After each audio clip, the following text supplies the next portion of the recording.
میں صوبائی اسمبلی سندھ محمد فاروق اوان، ہلال شجاعت، ستارے شجاعت اور چیئرمین کرنگی ٹاؤن ایم نعیم شیخ کی جانب سے پیپلز ہاؤس کرنگی میں افطار ڈنر کا اہتمام۔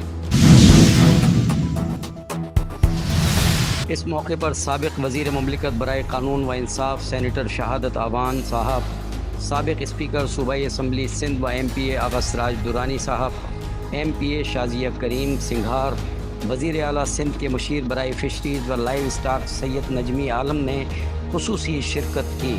جبکہ اس موقع پر پاکستان پیپلز پارٹی ضلع کرنگی کے عہدیداران، کرنگی ٹاؤن کے ذمہ داران اور پاکستان پیپلز پارٹی کے جیالوں نے بھی بڑی تعداد میں اپنی شرکت یقینی بنائی۔